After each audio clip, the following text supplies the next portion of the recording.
Good morning. It is now time for News Diary right here on KTN News, the #1 news channel in Kenya and East Africa. News Diary, the 30-minute segment that ensures you're up to date with the latest that is happening from across the country and beyond. This morning we shall be speaking to our reporters, beginning with Emmanuel Tor, who will be joining us with the political diary of the day. We shall also be speaking to Alan Ochanda joining us from Meru.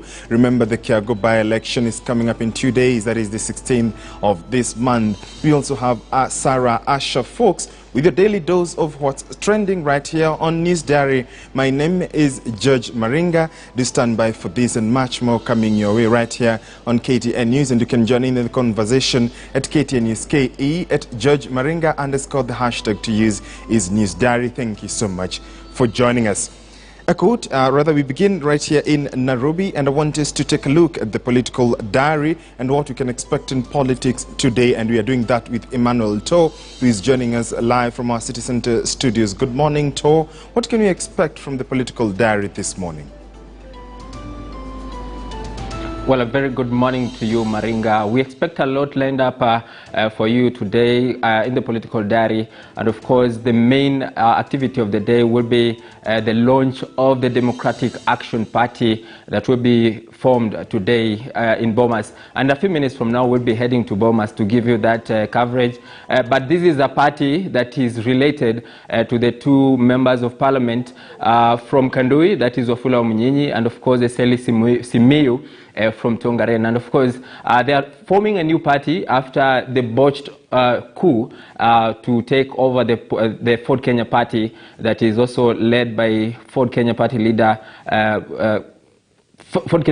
of course, just giving a run for the money for those who are, of course, related to that party. And of course, it has been a long journey coming. It has been quite a long journey because the political parties registered so far 89. And this is going to be the 90th political party, but 83 of them, according to the register of political parties that I spoke to a few minutes ago, said that this is going to be the latest party to register and join the list of other parties that came in recently. And of course, you remember that the Mbas party, which is related to the governor for Kiraitu Murungi, was also formed a few weeks ago, or rebranded itself to a new formation. And of course, that is going to form part of the discussion today. The Amason Kingi, or the governor for Kilifi party, that is PA party, also recently said that it was going to join hands with the ODM party and also increase their chances towards the 2022 general election. And similarly, in the political diary, we also expect to talk about the IBC, because there is a mass voter registration currently underway in the diaspora as it seeks to register more Kenyans who are living outside Kenya. It's estimated that about 4 million Kenyans are staying abroad, and we expect that this process is going to get more of them, of course, getting that voting right. And of course, we have 11 countries which had been enlisted to participate in this process. And of course, we're also going to continue with the political analysis of what has transpired on who towards the 2022 general election, because it is touted to be a two-horse race between the ODM leader Raila Odinga and the Deputy President William Ruto, who have shown a lot of interest towards the 2022 election. And these fringe parties that are coming up are just going to be part of the coalitions that are going to perhaps join forces as we head towards the 2022 general election. And this election is coming up in the next 8 months. And so, as we gear up towards the 2022, which is only 2 weeks away, this is going to be a very critical force to, of course, reckon with and, of course, to contend with. And we have a lot lined up for you, and we'll be giving you more updates as to what will be transpiring in the day. Maringa.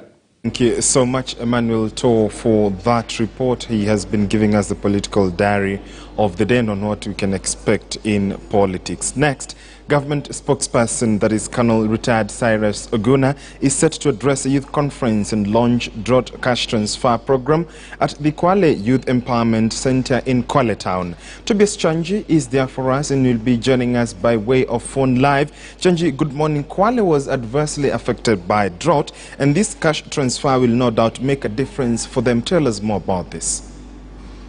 Maringa, very good morning. Not only Kwale County, but also the other county that has been affected much is Tana River County and Kilifi County. And therefore, the government spokesperson is expected to be arriving in Kwale at around 10 a.m. And remember, is having two functions in one, apart from sensitizing the public on the cash transfers. They'll also be sensitizing the youth on making informed choices as we head to the next year's general elections.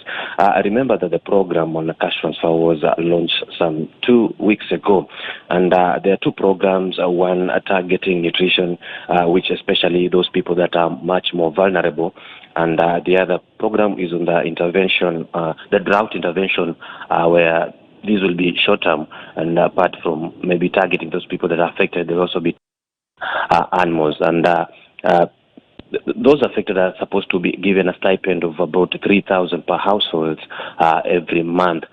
So it's something that most people have not been informed about it, and so his program today will be to sensitize the public on the. He told us that earlier that the cash has already been banked, and therefore it will also be good to know those that are going to get the stipend and maybe how much. As I said earlier, 3 counties are mostly affected, but his itinerary looks that will be targeting mostly Kwale County and also Mombasa County. Maringa.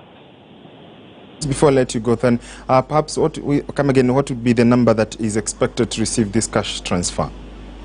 What is happening today is not about the numbers, but what he has told me it'll be to sensitize those that will receive. But without no doubt, tens of thousands of people have been affected, like in Kwale, that has about 4 constituencies.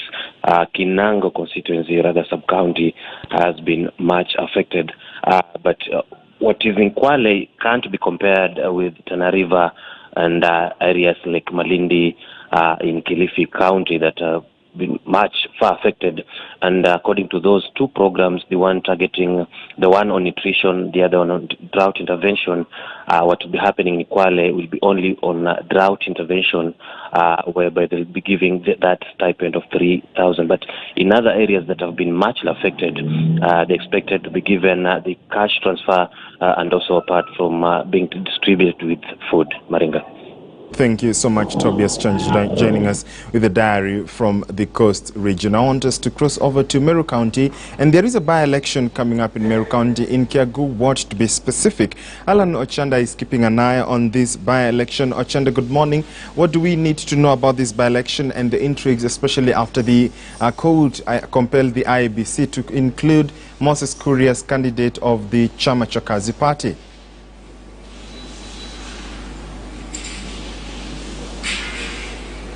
Well, George, remember the by-election was occasioned by the death of the former MCA Eunice Karegi, who would actually passed on more than 6 months ago. And so the by-election was initially slated for October 14th. But after several parties fielded their candidates, that of Moses Kuria, that is a Chama cha Kazi, was halted by the courts after some activists here in Meru successfully petitioned the court to disqualify Moses Kuria's candidate, that is actually Moses Mwenda, from participating in the election. They were arguing that Mwenda was still actively an employee of the departed member of the county assembly.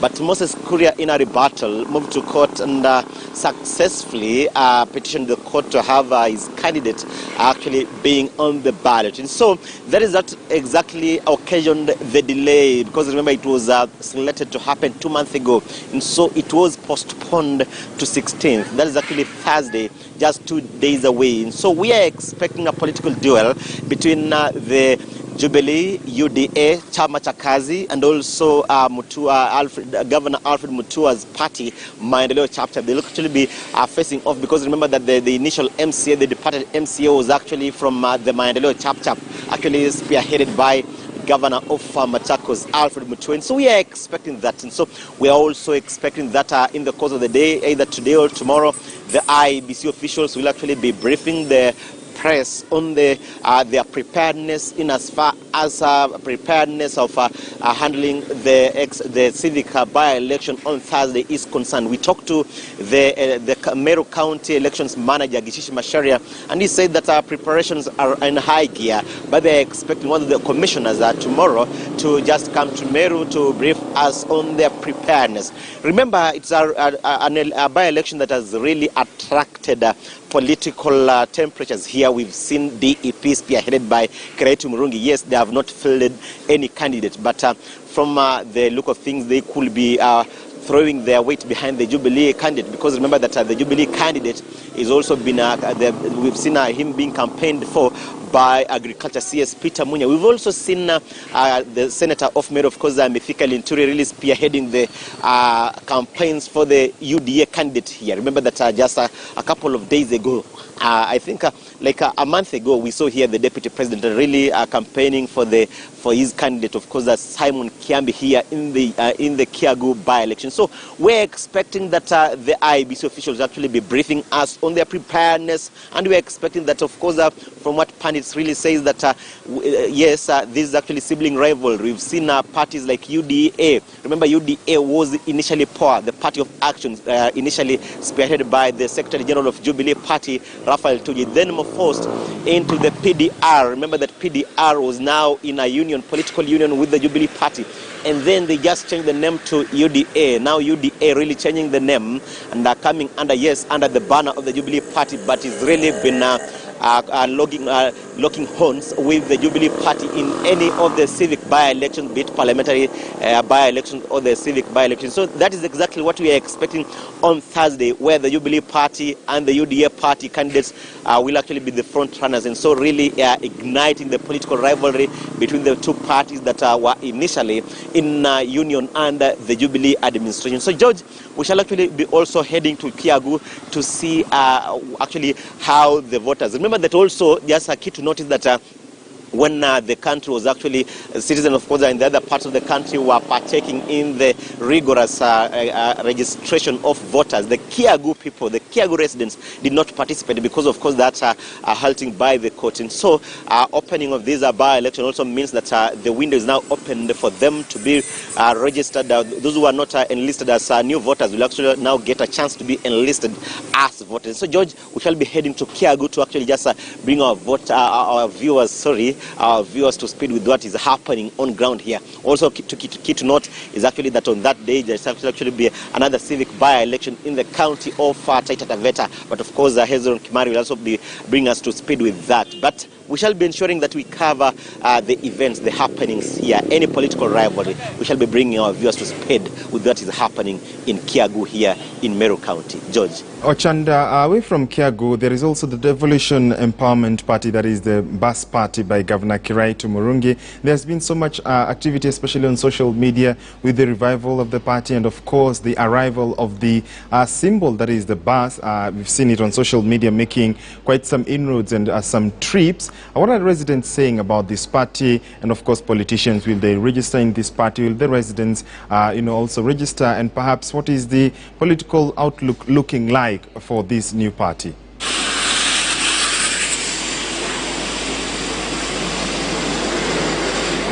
Well, George, you remember the DEP, of course, under the leadership of Governor Kirinyaga Murungi, was officially launched in Nairobi at the Bomas of Kenya. But yesterday here in Meru, we saw them now launching the Meru chapter. But yes, we expected that the leadership of Embu and Tharaka Nithi will actually join hands with the governor, of course, and the leadership of Meru County. But that was not experienced. We only saw the leadership of Meru County here, led by Governor Kirinyaga Murungi, his deputy, and one member of parliament here, the member of parliament for Imenti North, that is Rahim Dawood, who was initially in the APK. Remember, APK that was folded to now join the other 13 parties that joined, that are actually disintegrated to form the Jubilee Party. And now he joined the Jubilee Party, now appearing to now embrace the DEP Party. Remember, they've just maintained their identity, Mbas, because when you say bus, they actually associate that political vehicle with the governor of Meru, Kiraitu Murungi. So the turnout yesterday was not as overwhelming as we expected, because remember that it's a party that we expected that, yes, one of the officials here was let's say, the former Senator Lenny Kivuti, Professor Lenny Kivuti, the former Senator of Embu County. He was not missing in action. Yes, he's been listed as one of the officials. He was at the Bombas of Kenya during its official launch. But yesterday here at the Meru chapter, he was not in the picture. But we understand, yes, maybe he could have had some other prior engagements. We never saw the governor of Tharaka Nithi. When the DP came here, the Tharaka Nithi governor was not present. But when the ODM leader was here, he was here, but not quite committal to the cause of the Azimio la Umoja. He was really saying that he will be welcoming any other political leader that would actually be touring his county of Tharaka Nithi. So, as of yesterday, only one member of parliament, only one elected member of parliament attended that launch of the DEP party, or the Mbas party Meru chapter. That's Rahim Daud of Imenti North. But we are expecting that maybe the governor will be now going around the county, and of course the Mount Kenya East region, really selling the agenda of the DEP party, because remember that, to quote him verbatim, he was actually saying that the national cake really needs that one or any other specific region really has its own political vehicle, so that they could just be on the negotiating table and not on the menu. And so they are saying that even quoting and even citing that regions like Ukambani, we've seen all the governors in Ukambani, they really have their own political vehicles. We've seen Makueni, the governor of Makueni, Professor Kivuta Kibwana, has his own political party.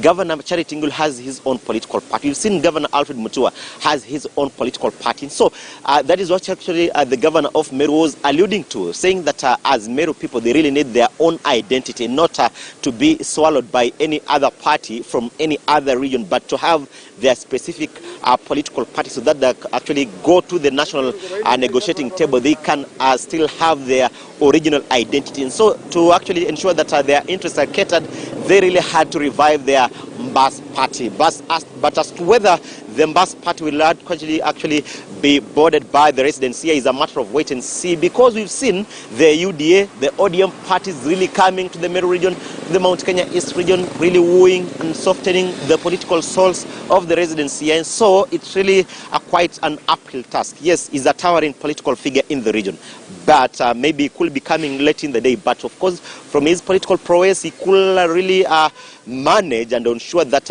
in the next year's presidential polls, all the elective seats, of course the parliamentary seats, is really eyeing to ensure that he has some significant chunk of the elected leaders from the MCAs in the three counties, of course, Embu, Tharaka Nithi and Meru, and also parliamentary seats here in the three counties of Mount Kenya East. George. Thank you indeed, Alan Ochanda, for that. A court in Nanyuki is